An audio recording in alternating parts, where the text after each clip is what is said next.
CBSE board exam 2024 class 12th mathematics का question paper का ये सेट 1 का क्वेश्चन नंबर 2 है। इसमें देखिए क्या पूछा गया था।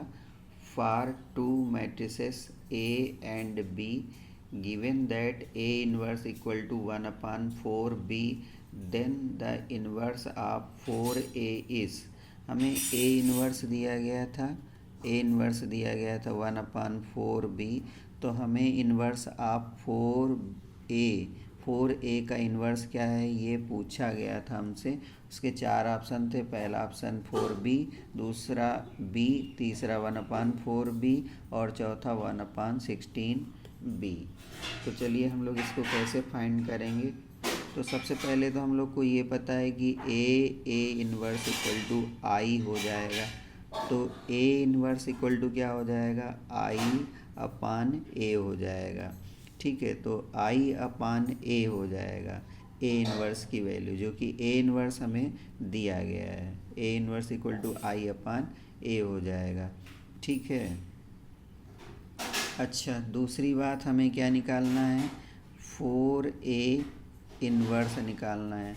तो हम लोग क्या जानते हैं कि जब किसी मैट्रिक्स का उसके इन्वर्स से मल्टीप्लाई कराया जाता है तो आइडेंटिटी मैट्रिक्स आता है, जो कि हम लोगों ने यहाँ पे भी किया। तो अब अगर हमें 4A का इन्वर्स निकालना है तो हम इसको I/4A लिख सकते हैं, या फिर 1/4 इंटू I/A लिख सकते हैं, I/A लिख सकते हैं। अच्छा, हमें A की वैल्यू दी गई है। A की वैल्यू क्या दी गई है, I/A हम निकाल सकते हैं, क्योंकि हमें A इन्वर्स की वैल्यू दी गई है। A इन्वर्स की वैल्यू क्या दी गई है, I/A। A इन्वर्स I/A हो गया, क्योंकि हमने A inverse equal to I कर लिया। तो A इन्वर्स इक्वल टू क्या हो गया, I/A हो गया। A इन्वर्स इक्वल टू क्या हो गया, I/A। तो इससे A की वैल्यू हम लोग निकाल सकते हैं। R यहाँ पर A की वैल्यु हम लोग निकाल सकते हैं, क्योंकि A inverse equal to 1/4b है। तो इसमें हम लोग 1/4b पुट कर देंगे, तो ये I/A हो गया। तो I/A की वैल्यू 1/4b हो गई। अब ये वैल्यू हम लोग जब यहाँ पे पुट कर देंगे I/A की वैल्यू, तो इंटू 1/4b हो गया। तो 1/16b इसका इन्वर्स हो गया। 4A का इन्वर्स ये हो गया।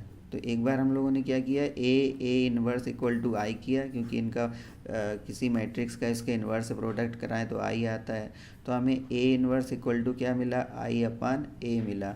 और A इन्वर्स की वैल्यू क्या दी गई थी, 1/4b दी गई थी। तो ये वैल्यू हम लोग रिप्लेस कर देंगे। तो अब 4A का इन्वर्स 4A से निकालेंगे तो तब भी I आएगा।